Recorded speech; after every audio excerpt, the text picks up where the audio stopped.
Have you ever wondered how to stop overanalyzing every little thing and start living with confidence? When each thought doesn't hold you back and decisions come easily and naturally. Hi there, dear friends! My name is Christina and I'm so glad that you have joined me today.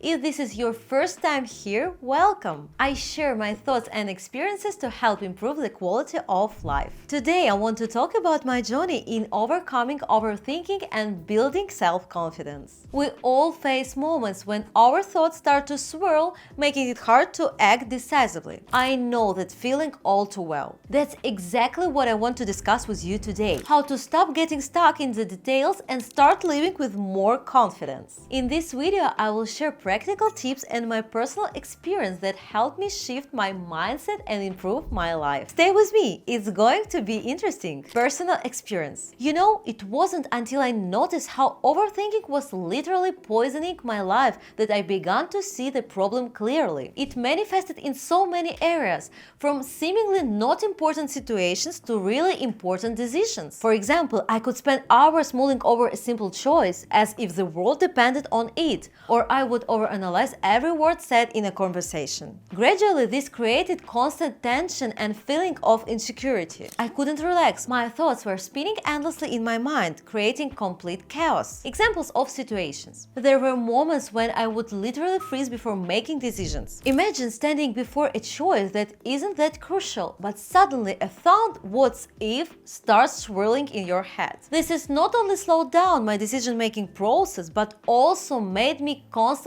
doubt myself. Every choice, even the smallest one, seemed monumental and I felt less and less confident in my abilities. But you know what really pushed me to change? At some point, I realized that life was passing me by while I was lost in endless analysis. One particular event had a huge impact on me. I missed out on a career opportunity I had long dreamed of, simply because I spent too much time doubting whether I could handle the new responsibilities. That's when I knew something had to change. I decided that I wouldn't let my thoughts control my life anymore and that I would start working on my self-confidence. It wasn't easy, but I set out on a path of change, and that's when my transformation truly began. You know, for a long time I didn't realize that overthinking wasn't just a character trait or some kind of weakness. It's a part of me, but it doesn't have to control my life. When I finally understood that these thoughts are just thoughts, not reality, everything started to change. I stopped fighting them and began to acknowledge that they tend to show up at the worst possible moments. That was the first step towards liberation. It took me some time to realize that self-confidence begins with accepting yourself and your thoughts. We can't just turn off our minds and forbid ourselves from thinking, but we can learn to accept our thoughts as they are without letting them undermine our confidence. So, how do you start on this path of acceptance? Here's what helped me. I started keeping a journal where I would write down my thoughts and emotions. It's not just a way to vent. It's a method to see your thoughts from a distance without judgment. When you see your worries on paper, they seem less intimidating and gradually you learn to approach them more calmly. Another important tool for me has been meditation. It taught me to observe my thoughts without getting caught up in them. Imagine your thoughts are like clouds passing by. They are there, but they don't stay for long. Through meditation, I learned to let go of anxious thought and focus on the present moment. Accepting your thoughts is a crucial step toward confidence. It frees your mind from constant analysis that allows you to start living more freely. Step 2. Reframing negative thoughts, working with your thoughts. Once I realized that my thoughts were controlling my life, the next step was to reframe them. I started to notice how often I would spiral into negativity. For example, if something didn't go as planned, I would immediately think I'm a failure, I can't do anything right. But then I realized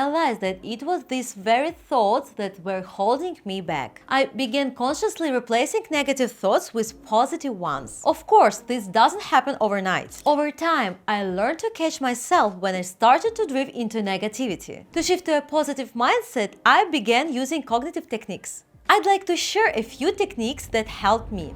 Writing positive affirmations. Every morning, I started writing affirmations, positive statements about myself and my life. It could be something simple like I can handle any challenge, or I deserve happiness and success. At first, it might feel strange or forced, but over time, these affirmations start to seep into your subconscious and you really begin to believe them. Reframing situations. Another technique I used is reframing. The idea is to look at the same situation from different perspectives. For example, if I made a mistake, I used to see it as a failure. Now I try to see it as a lesson. Yes, I made a mistake, but what did I learn from it? How can I become better because of this experience? Example: imagine you are preparing for an important presentation, but something goes wrong and you lose your footing. In the past, I would have thought, that's it, I have failed, I will never be able to handle this. But now I tell myself, that was tough, but I handled difficult situations. Next time, I'll be even more prepared. When you start to see challenging situations not as threats, but as opportunities for growth, everything changes. And that change begins with working on your mindset. Step 3. Practicing confidence. Small steps. When I started working on my confidence, I realized that it's not about making huge leaps forward. What really matters is starting with small steps. Each small success, each fear I overcame, gradually built my confidence. For example, I decided to step out of my comfort zone and start doing things I always thought were important but was too afraid to begin. I started with simple tasks. Instead of avoiding difficult conversation or work-related challenges, I began to gradually take responsibility for them. I remember one time I participated in a discussion about an important project at work. Whereas before I would have stayed quiet, afraid of appearing incompetent among my colleagues and superiors. And you know what happened? People started listening to my ideas and I realized that my voice actually mattered. It was a small step, but it had a huge impact on my confidence. Tips.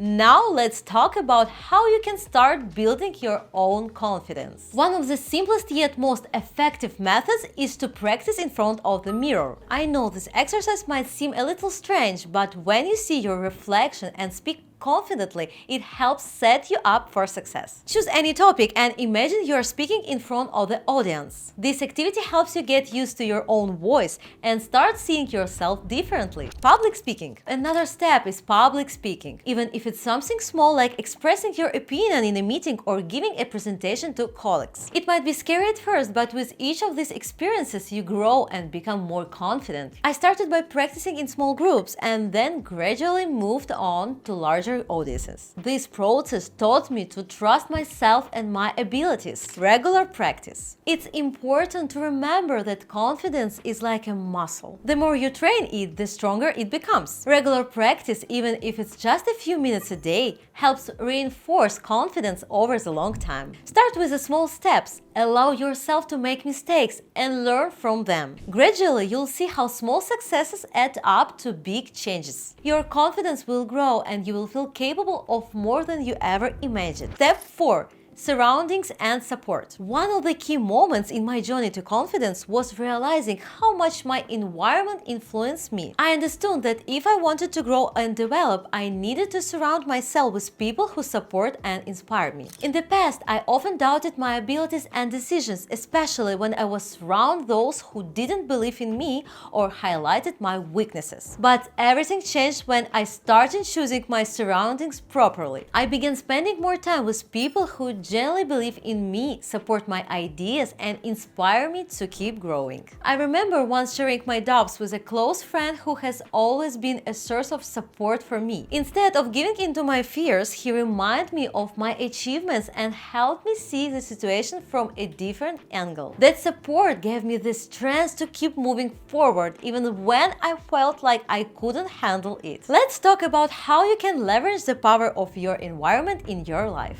Surround yourself with supportive people. The first step is to consciously choose your environment. Try to spend more time with people who believe in you and motivate you to achieve your goals. These can be friends, family members, or someone else who share your values and support your aspirations. If there are people in your life who constantly criticize or make you doubt yourself, consider how important it is to continue those relationships. Try to find interested groups or like-minded individuals. If you don't have the opportunity to interact with supportive people in your immediate circle, try to find interested groups or like-minded individuals. These can be online communities, clubs, or meetups where people who share your passions and understand your goals gather. Interacting with such people can be a powerful source of inspiration and support. Personally, I found a group where people practice public speaking. I not only found support, but also new ideas that helped me strengthen my confidence. Your environment plays a huge role in your personal growth. When you're surrounded by people who believe in you, support you, and inspire you,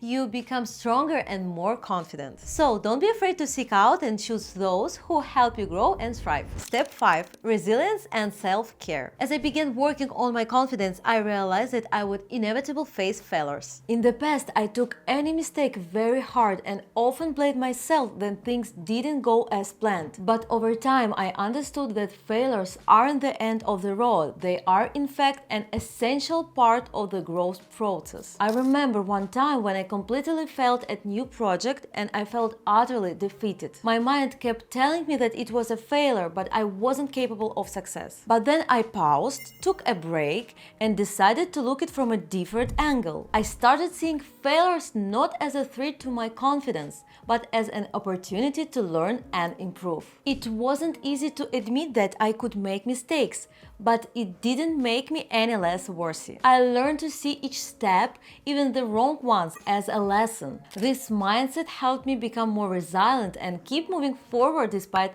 obstacles. The importance of self-care and forgiving yourself for mistakes. Another critical realization I had while working on my confidence was the necessity of self-care. In the past, I often neglected myself, focusing only on achievements and success. But the more I work on myself, the clearer it became that taking care of myself isn't a luxury, it's a necessity. I began to learn how to forgive myself for mistakes, not to judge or blame myself, but rather to support it. This was a process of acceptance and self-love that made it much easier to handle failures. Tips. Let's explore some practices that help me build resilience and learn to take care of myself. Yoga. Yoga became one of the ways for me to calm my mind and restore inner balance. In moments when I felt particularly vulnerable or stressed about failures, practicing yoga helped me find peace and realize that everything was okay. Reading and rest. I also found comfort in reading books and simply allowing myself time to rest. Reading helped me get distracted and gain a new perspective on situations, while rest recharged me for new achievements. Forgiving yourself. But most importantly, I learned to be less harsh on myself. I realized that confidence isn't an instant achievement, but a process that takes time and patience. So, I started forgiving myself for mistakes and allowing myself a break when needed, emphasizing that confidence is a process. It's important to remember that building confidence is a long and challenging journey. There will be moments when everything seems difficult and overwhelming, but if you take care of yourself and forgive yourself for mistakes, this journey will become much easier. Don't be too hard on yourself and remember that each step you take brings you closer to your best self. So, we have reached the end of our discussion. I want to briefly remind you of the key steps that helped me overcome overthinking and strengthen my confidence. First, it's crucial to recognize and accept your thoughts and emotions without self-judgment. Then, reframing negative thoughts allows us to see situations in a more positive light. Practicing confidence through small steps and stepping out of your comfort zone is also incredibly important. Having a supportive environment can be a powerful resource on this journey. And, of course, resilience to failure and self-care help you face all challenges with grace. Now you have an idea of how I dealt with overthinking and build my confidence. I want to encourage you to try applying these steps in your own life. Try acknowledging your thoughts, working on them, practicing confidence, and surrounding yourself with supportive people. I believe these steps can transform your life as they transformed mine. If you enjoyed this video and want to learn more about overcoming inner barriers and becoming more confident, don't forget to subscribe to my channel. Leave your comments, share how you deal with overthinking and which methods work for you. And, of course, share this video with your friends, it might inspire them to make changes too. Thank you for being with me today. I wish you success on your journey to self-confidence. You have got this!